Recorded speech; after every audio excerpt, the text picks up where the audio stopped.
So you're asking about mic preamps for voiceover work. I have lots of customers that are using the M1 or the Jenson twin servo mic preamp for voiceover work, and they're extremely happy with it.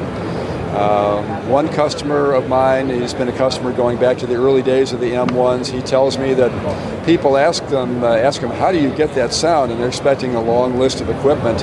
And he will generally just say, well, I use such and such a mic into a John Hardy M1 preamp.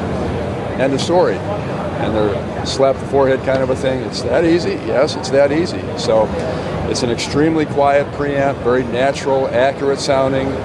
People usually say that it's got a little bit of special character, though, that they really like. Accurate, but with a certain something that they really like.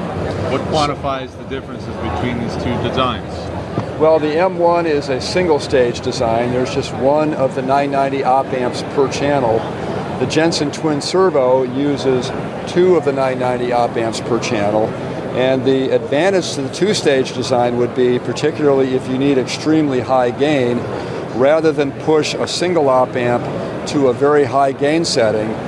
I think Dean Jenson's belief was it might be a little bit better to have two op amps in series with each other, each op amp providing half as much gain as what a single op amp would otherwise have to provide. And it's more important to have a two-stage design in this type of circuit simply because the input transformer on all of my mic preamps is the very best of the Jenson input transformers, and it is the very best because it's got the lowest impedance ratio. It has a 1-to-2 turns ratio or step-up ratio. In terms of impedance, it has a 150 ohm primary and a 600 ohm secondary, compared to much higher ratio transformers, which are more appropriate for vacuum tubes or other op amps. But the 990 wants to see a very low source impedance coming from the input transformer.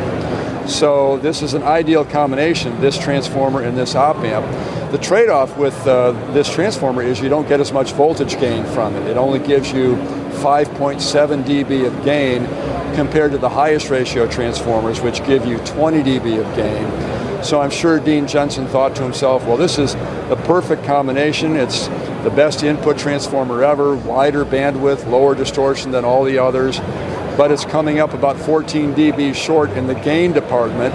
So what do? Well, I'll add a second 990 to the signal path. So instead of one 990 pushed for an extra 14 dB of gain, better to have two 990s in series.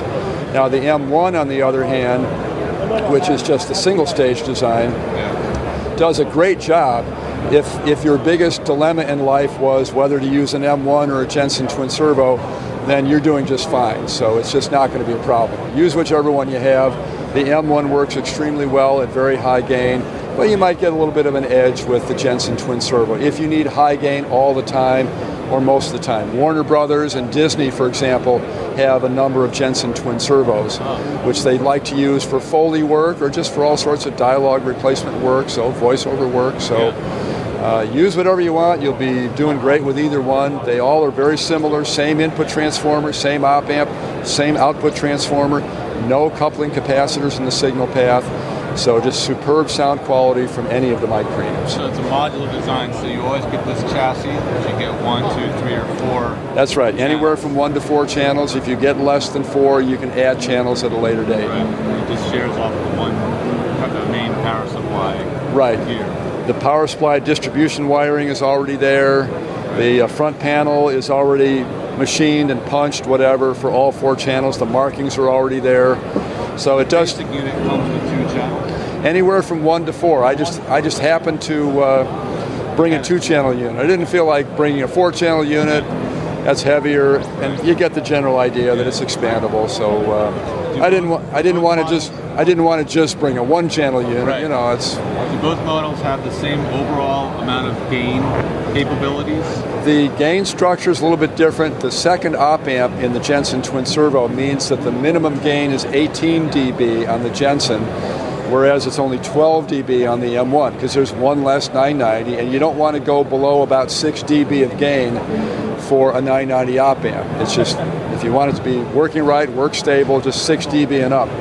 So you're getting 6 dB approximately from the input transformer, and then one 990, another 6 dB. So that's 12 dB on the M1, The added 990 makes it 18 dB on the Jenson. So yeah, I mean, in voiceover, we find that we're often running our preamps around 55 to even 60 dB. Right. So when we're running in a high gain scenario, I like that a lot. The twin servo may be more appropriate? Well, both of the preamps are normally built for a maximum of 60 dB of gain. I've modified quite a few of them for higher gain because the 60 dB setting is just kind of an arbitrary thing. But with the return of ribbon mics being a lot more popular, there are people that need a little bit more than 60 dB of gain. So there's a simple 1 resistor modification on the M1. It's 2 resistors on the M2.